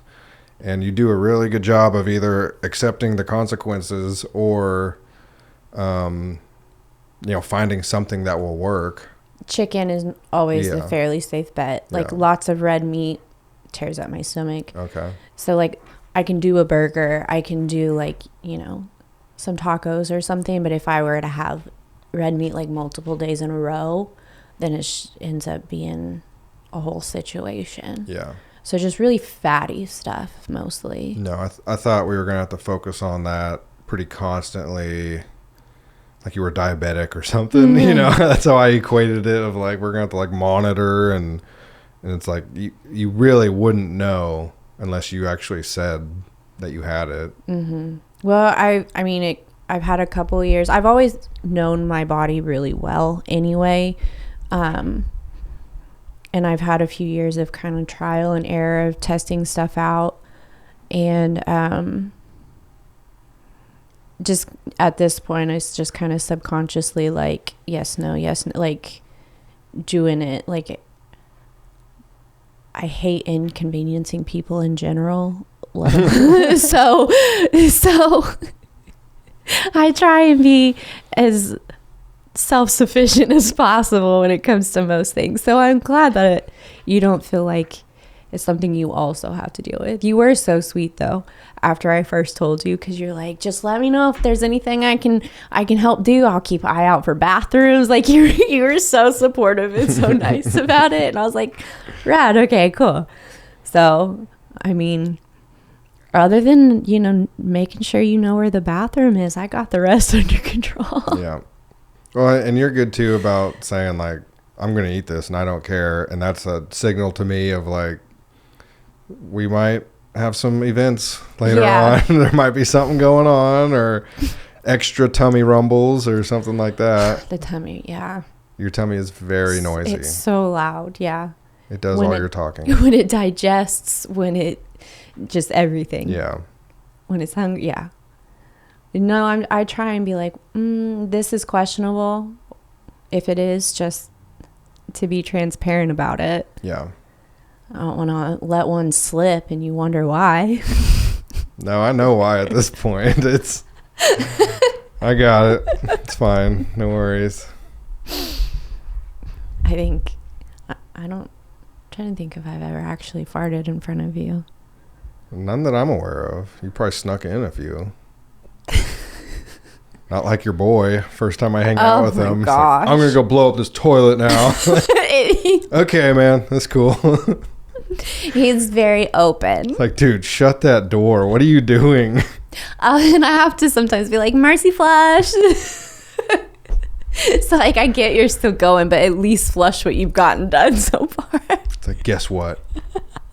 You farted? I farted. Okay, man. Yeah, I figured. You had that look on your face. Yeah. He'll be like, don't make me give you the business end.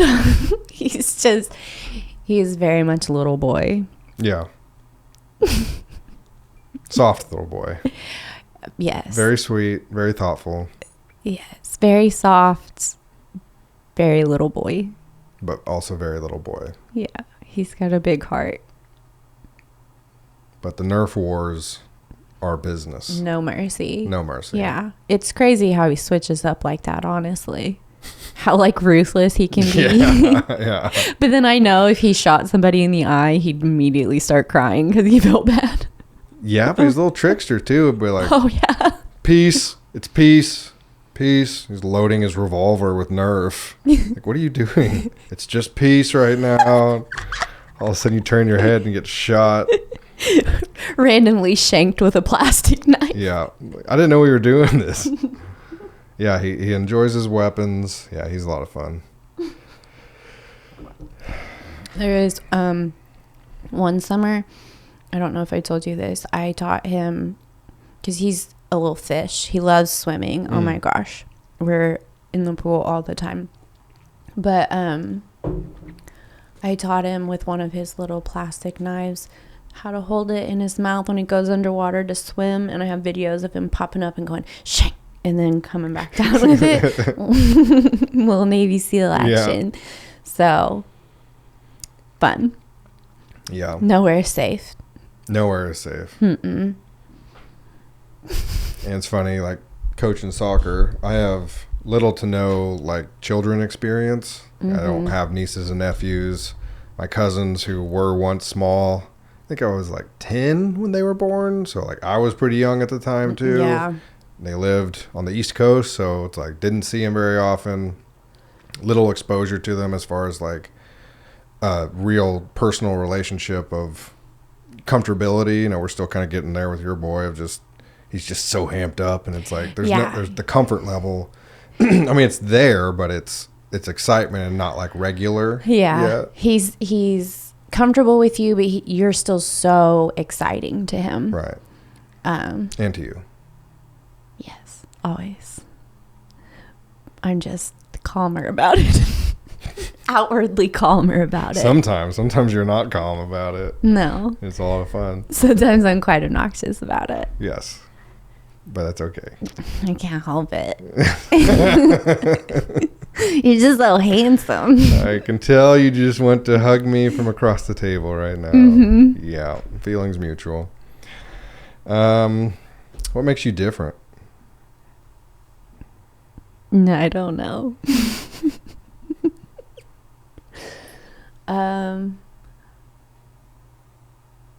Probably just that I'm comfortable with myself, and I feel like a lot of people aren't. I'm very much unapologetically me, but I'm also not afraid to like admit when I'm wrong or anything and grow from those experiences. But I'm also like, I'm not going to let somebody change me either. And it took me a long time to find me and to be able to protect that. But, yeah, I guess that's really it. What a great answer. Thanks. Pull this down a little bit. Do you have any 2025 goals you want to share?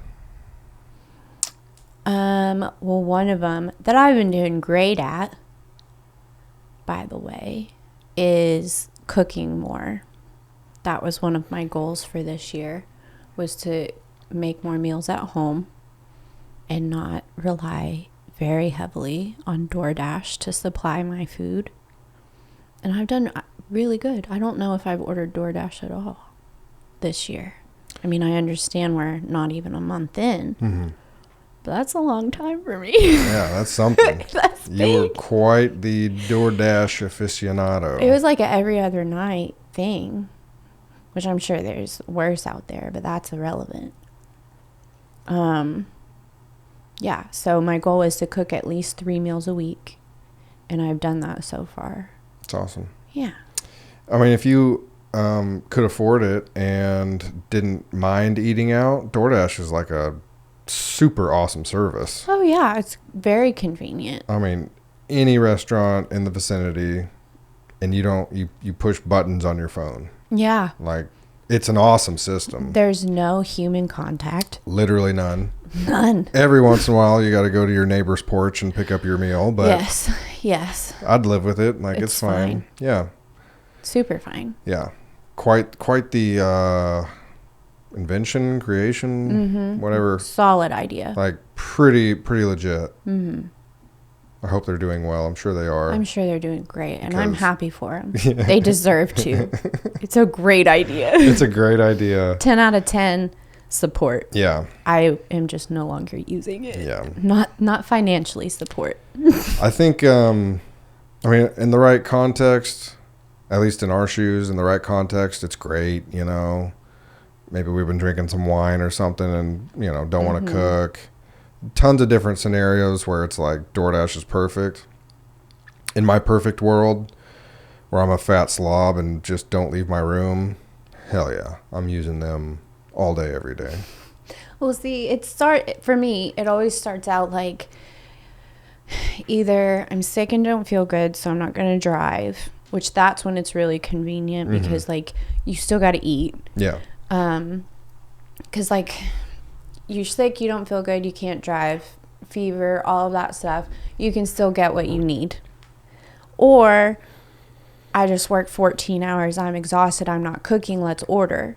Those are great, but then all of a sudden that was really easy, I'm gonna do that tomorrow too, and the next day and the next day, and then it's just never ending. And then all of a sudden you use it all the time and you never cook, and you don't even have measuring cups in your home. So it's a slippery slope, DoorDash is. We're getting there. All right. Well, I think that's a good goal. I mean, cooking more, I support it for sure.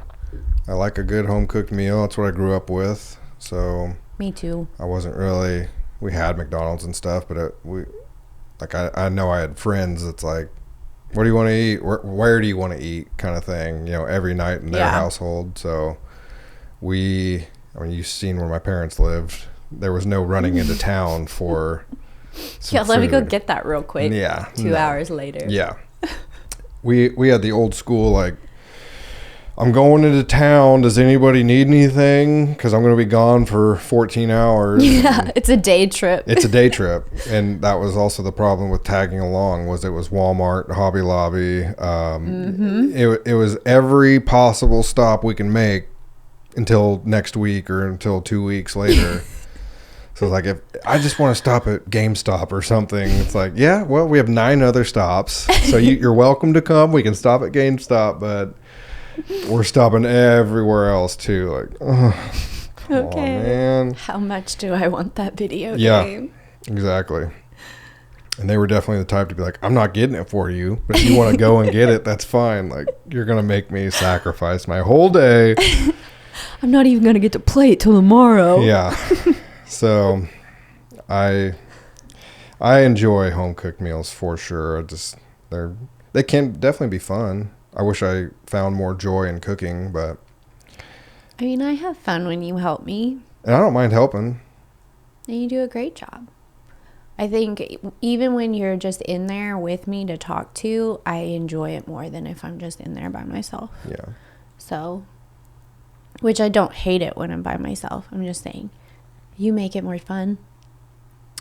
I think there's definitely something with cooking for somebody. Mm-hmm. Than just yourself. Yeah. Yeah. Like, there's got to be so much more contentment or reward involved with, like, you can make the fanciest dinner, and if it's just you on the couch or you in bed eating it, it's like, I don't know, it's cool, you did a good job and you enjoy it, but like when there's others around to say, you know, how'd you do this? And this is like, I've never had it like this. Like, I don't know, it's just so much more enjoyable. And no, literally, because if you're not over, or if I don't have my son, like, I have some toast and eggs. Like, I'm not gonna cook. Yeah. I'll get something small. But then that's kind of boring for you, because if you're craving mosa, but you're not going to go get mosa, and you settle for eggs and toast. We're not eating out. I can't get mosa. Just saying, if that's what you were craving, and you ended up with eggs and toast, it's not as fun, enjoyable. I mean, if I'm craving it bad enough, I'm gonna get it. And not that you always have to get your cravings, but it has to be severe cravings. You know. And I'm like, okay. But it's located to where I can order it for pickup and just get it, and then it's home. Yeah. One turn. Easy peasy. But then you have, hours of preparation, a significant amount of dishes. I wouldn't say hours, but a significant amount of dishes that's just off the table. You don't have to worry about it. Yeah. DoorDash is great. This episode sponsored by let's call them and see if they'll DoorDash. sponsor. We appreciate you so much. I mentioned you 16 times. Please sponsor this video. We can talk about you more if we need to. I appreciate you so much. It's funny to me that literally the last podcast, and I don't know if anybody picked up on this, literally the last podcast ends with Dakota Island, my last guest, saying to the camera, "Oh, and ladies, he's single." And then I said, "Oh yeah, see you later," before we were talking or anything. Yeah. Well, I think we had just had because I don't think our first date was till September. When did soccer season end? After soccer. So maybe we were. I don't think we were. I don't consider our messenger. No, we weren't talking then. Chats to even talking. Mm-mm. I mean, good game coach is kind of suggestive, but it doesn't. I'm so cool. It doesn't go like. I'm so slick. You slid in there. Got him. Slid into them DMs. We were like there, which I was being extremely reserved, I guess, and I was trying not to give you like a carrot on a stick. I was not trying to get you to chase or anything like that. I was trying to be as like, I'm your son's soccer coach treatment. No, yeah, it was very, very much like, I think all we talked about was soccer, right? And like how you got in, like it was very professional, like if you will. Yeah, he had a good game. Maybe we can get him playing this. Yeah, the kids are doing great. Right. I could see him great. Like it was very straightforward, professional, like coach to parent conversation. Yeah, it wasn't anything past that until season was over. Until the season was over. So when he said that, it was very applicable. Yeah. And here I am on the next podcast with my girlfriend. So how does that make you feel?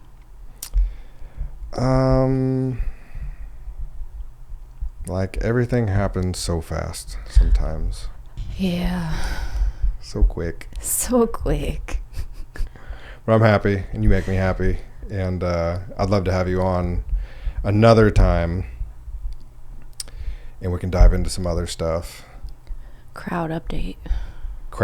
Yeah, we got to update them in a couple of months. Okay. See if I still make you happy. Yeah, check in, see how much. Maybe we just argue the whole podcast. Like when you roll over and you take the blankets, like I know I produce a lot of warmth, but I need some blankets. The sound of your breath breathing. That's not a good sign. We can fix the blankets. The breathing. Just like completely done with each other. That'd be pretty fun. I mean, unfortunate. And then at the end be like, just kidding. We still kind of like each other. We're hanging on by a thread. Spider web thread. So you didn't really appreciate my early jokes of being strangers and hanging out. It was like a month in and you're like, well, we're still strangers. I still don't know you. I still don't know you. And I'm like, I might fist fight you. Like, oh yeah? And then I was like, you know what? We are. And then I started being like, well, since we don't really know each other that well. And then you stopped doing it. Yeah, that's how you get anybody to stop doing anything. You just lean into it. This ain't fun no more. It used to be fun when it bothered you, but now that it doesn't bother you. Now that you agree with me, this sucks. Anyway, let's go back to being strangers. That was more fun. Sorry, I ruined it for you. No, I appreciate you and everything that you've done, and I've learned a lot about myself and a lot about you, obviously. And I think you're a great woman, and I'm very lucky to have you in my life. I appreciate that. And I hope you come back on. I hope everybody enjoyed this podcast. Do you have anything else you want to say? Just thanks for having me. Yeah, thanks for coming on. I was so nervous. I'm still kind of nervous. Yeah. It's very new. I don't talk to people well in person, let alone knowing a bunch of people are going to see. I mean, I like to have, I don't know, I've done both because, like Dakota, we just know each other so well that it's hard to have an interview when I know some of the answers. Yeah. So we just kind of end up shooting the shit. And sometimes that makes for a super good podcast. It's just not really like the basis of why I started this. So I'm kind of in a somewhat transitionary period. And we kind of did a little of both. You know, I did a little interviewee and then a little just off the cuff. Yeah. Which I feel bad because, like, I didn't want to leave out too much detail about some of the, because like some stuff, most if not all of it, you already knew. Yeah. But like, I don't want to bore you with the same story again, but then I don't want to leave out a bunch of details because then like it's not a good answer to the question. Oh, and maybe I should have prefaced a little better with that of, I'm going to ask you things that I might already know and answer it like I don't know it. You know, yeah, well, that's what I try to do. Yeah, that's good. Yeah, that would be the avenue I'd want you to take. But that's what's tough is I don't know, you know, in a sense it's up to the viewer. What do you like? You know, do you like me digging into the guest and seeing about their life? Or do you like us just talking current events and what's your take on this? We could do one where we get drunk and play giant Uno and just have a silly one. Or some sort of game. Maybe not Uno, but maybe a game. Like a game, yeah. Something. Or bring Colton Kelsey in here. Yeah. And do some games or something. Yeah. That'd be fun. That would be fun. Because the playful ones, like, playful being, I guess, like unscripted. Yeah. Like, they are a lot of fun, and they're a lot less pressure for me because, like, I want to be a good interviewer, but then again, I don't really care. Like, you know, I like talking to people, and a lot of my guests have been like safe. Like, you're a safe guest because I don't know. Like, I don't want you to overshare. I don't want your every detail of your life to be out there. You know, I want you to hold on to some privacy and obviously some things to stay between us, but yeah. Especially like getting going back into the new year. I, you know, appreciate that you came on and gave me a safe space just to, you know, I was messing with the cameras earlier and just, you know, hanging out in there to where, you know, when I have more unknown people, when I feel like the more unknown somebody is to me, the more interviewee it's going to be. And the less unknown, you know, the more I know somebody, the more it's just going to be like, we're just going to talk like we normally would. And there happens to be cameras on us, you know? Yeah. But I mean, even then, how we normally talk, it's not like you don't say, well, speaking of that, like, and ask questions anyway. So, I mean, you're always like on the verge of learning something new. Yeah. So it's safe, but still, there's still questions. It's still informative. It's so much of a relationship. It's just organic. It's like it comes up when it comes up. Yes. Besides maybe like first date stuff or, you know, early stuff to where it's like, I kind of need to know this, or, you know, this is what I'm curious about right now. Yeah. And then otherwise it's like, here's a few things I have to get out of the way and figure out before we're going to put any time or effort. Right. So. Yeah, so far it's been fun. I think fun's a good descriptor for us. I hear your tummy right now. I wonder if anybody else did. It's fine. Yeah, I like having fun with you, and I like doing stuff with you, and I hope 2025 is filled with a lot of adventures for us. Me too. I think it will be. I agree. I feel like we can be serious and have those important conversations, whether they're ones that need to be had or we just want to be had about anything and everything, but we can also still be so silly and fun and have a good time. And so I think that's important, and I hope we continue to maintain that level of fun and like freeness, I guess.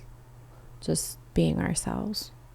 I'm sure we will. Yeah. I mean, I can't imagine what would change that, but maybe in 6 months when we're back sitting in these chairs, we can discuss all the adventures or non-adventures or struggles. And you can tell them about all the food I made that you didn't like. Yeah, it's going to be a short list. Maybe. You don't know. 6 months is a long time for 3 meals a week. You're like 5 for 5 right now. I don't know how many meals you've cooked, but a handful for me. Handful. And I've liked them all, even the peanut butter oatmeal. A little snacky snack. It was good. It is good. It was good. Well, good.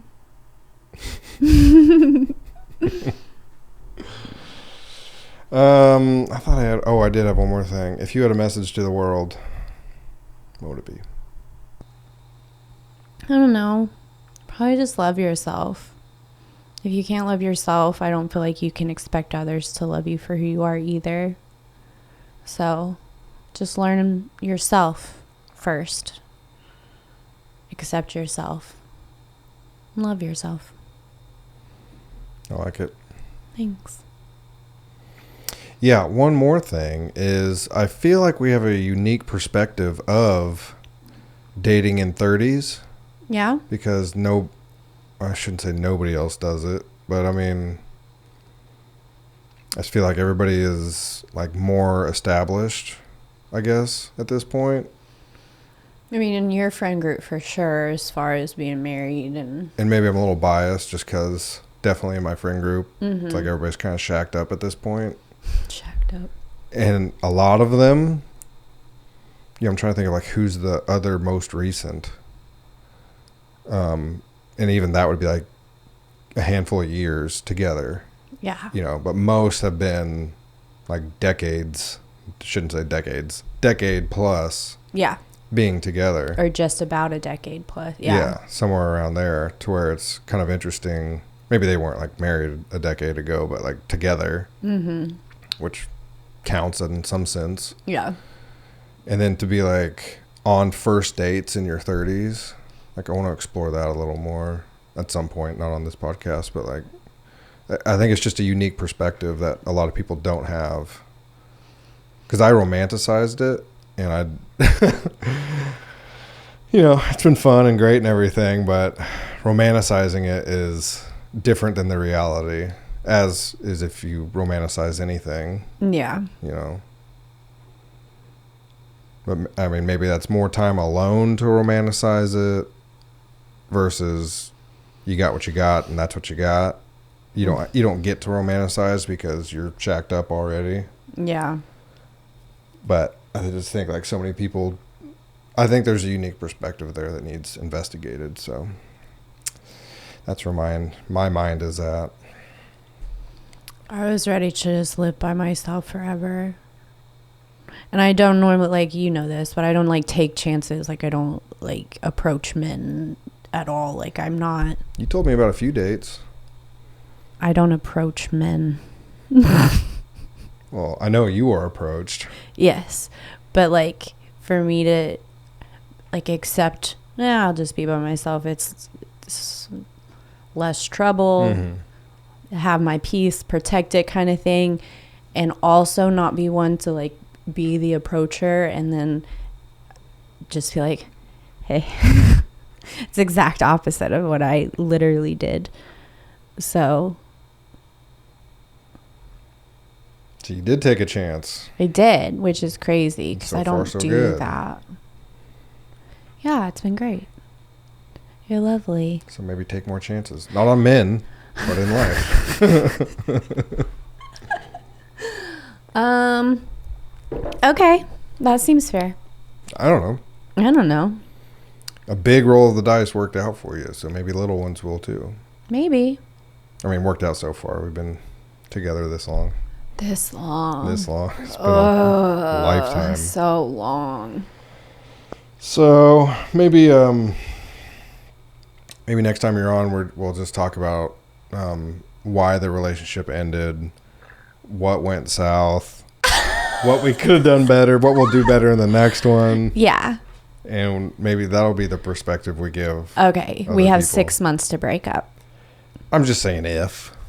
Oh. You know, if things turn south, we'll have you back on. If things go well, we'll have you back on.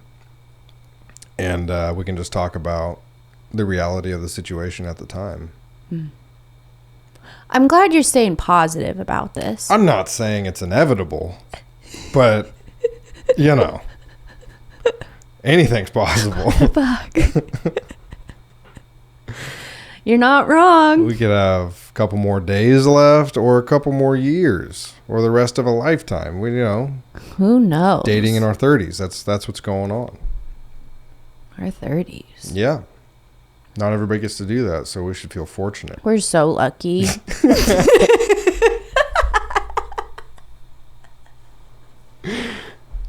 Yeah.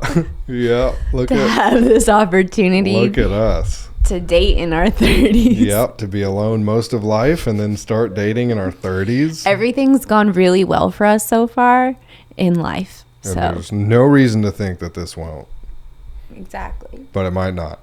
Shut up. So just keep your ear to the ground, you know. I hear you running away. For what? Sneaking out at night. I wouldn't know. I'm not gonna wake up. No, you would not know. If you did know, you would go right back to sleep. I'm like, where the fuck did he go? Anyway, I'll see him in the morning. see if he's here in the morning. That's a problem for the morning. Not for right now. That sounds like tomorrow's issues. Come here, Pop-Tart. Giant stuffed Pop-Tart. You start cuddling with. Yeah. Come here, Lulu. I'm going to sneak out of my own house? Who knows? You're sketchy. That's what I was picturing. Was that your house? I don't know I why. don't know why either. I was picturing your house. I mean, it would make more sense for you to sneak out of mine. Way more sense. Yeah, absolutely. We'll see what happens. Sneak out of anywhere, everywhere. Thank you, Hope. I appreciate you coming on. No problem. Thanks for having me. Thanks for listening. We'll see you hopefully next week. Hopefully this ball gets rolling. I got one of my 25 goals is 52 podcasts, so I'm already like 2 weeks behind. It's fine. Might end up being closer to like 45. Yeah. Well, you would have gotten more recorded, but you were working on your OnlyFans stuff, so. Follow me on OnlyFans. Only $14.99 Drop that link. Drop that link. You don't have any links I need to drop, right? You're not a very social media person. No. Mm-mm. I have things. I'm more of a social media creeper. Yeah. I don't post so much as I do just observe. All your profiles are private. Mm-hmm. Half of my friends that have tried to add you are still in limbo, waiting on a request to be approved or denied. Yes, they are. But their wives have all been approved. But all the wives are clear. They have been accepted to my very dull page. So yeah, this was more of, I guess, a little bit of an introduction to you. Mm-hmm. Just a little bit of a chance for you to talk and not have to feel like you have to post about your life on Instagram and everything else. Just a little more raw conversation with old Hope. Old Hope. Old Hope. That old bag. That old bag of Hope. That old heifer. Yeah. So. Yeah. No, I don't feel like I photograph well, so that's why I don't post. All right. Well, there's a disagreement to be had there, but it's fine. Let's fight. Let's fight, right? Let's fight about it. I'm going to cut these cameras, Yeah. and you're going to get an earful. Oh my gosh. A mouthful? Earful. Oh. Your mouth and my mouth. Mm-hmm. Complaining. So much complaining. I have a You're lot not to say ready to you. for it. I hope you're ready. I hope you're ready for the notes I have for you for how this podcast went. You thought I was writing down questions? Those are critiques and notes. Yeah, we're going to refilm this whole thing. I have not had a good time with this. I could tell. And you're bringing me down. Ooh. Trying to have a little whiskey just to enjoy my evening. I don't know if that's possible at this point. You might have just ruined The it. whole evening ruined. Yeah, maybe the week. Ruined. Bummer. Yeah. That's rough. I'm the worst. No, I've had worse. Oh. No. You don't take that spot yet. Yet. You're on your way. You're bumping down a couple, but. Boy, what did you tell me the other day? We're on our downhill slope. Oh, on the backside of the bell curve. Backside of the bell curve. Yeah. That's what we are. Yeah. That might be one of my favorite things you've ever said to me. That we've already peaked. Yep. That right there. That comment, I think, might be one of my favorite things. The passion just fading. I was like, oh. Feel a little heart palpitation there. What was that? I didn't know. This is news to me. I thought everything was so great. I thought we were still on the rise. Shit. Backside of the bell curve. I appreciate you updating me on our status. Yeah, I don't want That's you to be important. caught off guard. No, I like being on the same page. But it's over when I say it's over, not when you say it's over. Yeah, obviously. Okay. You're the man. Right. Yeah. All right. I know my place. What were we watching last night? It was like some wreck, some drunk driving accident, a woman driving. It was like, of course. It was the news. It was the actual news. The live accident report. Yeah. 2 women in the vehicle. Big surprise. I think you appreciated that one. I did. At first, I just like agreed with you in my mind, and then I was like, "Wait a second, you can't say that." Wait a second. What did you just say? It was amazing. No, I love pushing your buttons. It's a lot of fun. I know you do. It's a lot of fun. It's something. I don't mind it. I think you're funny, actually. Yeah, thanks for putting up with it. I try to get you to laugh. You're very amusing. Goofy So goofy. is what you said. You're goofy. I want to be like Arnold. You're goofy. That's not what I said. You're the goofy goober. Not Mr. Olympia. I just didn't expect that at all, honestly. Because we had never actually talked about that. A little more Chris Farley. No, stop. You stop. I see what you're doing and you stop. No, I don't know who I would have thought, honestly, at all. But I guess, I don't know. Arnold just surprised me. Well, we grew up roughly the same time frame. So, I mean, Yeah, as a kid, who would there be? roughly.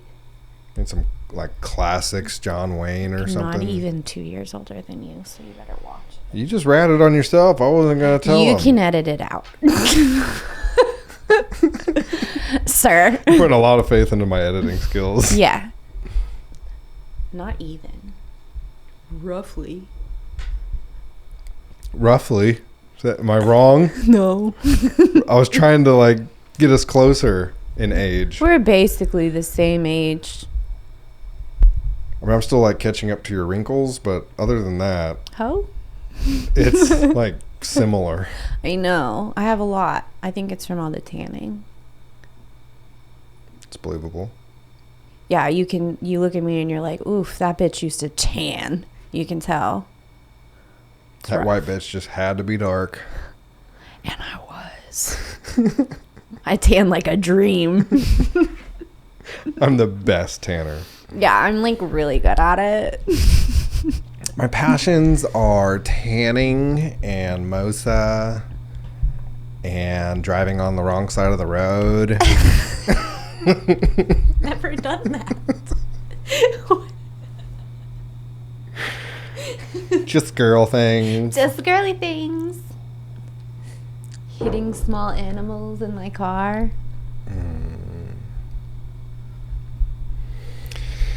Where are we eating? I don't know. It's hungry. Okay. Bye, everybody. Thank you for listening. See you next week. Thanks, Hope. Bye. Bye. You said, okay. Listen here, you indecisive bitch.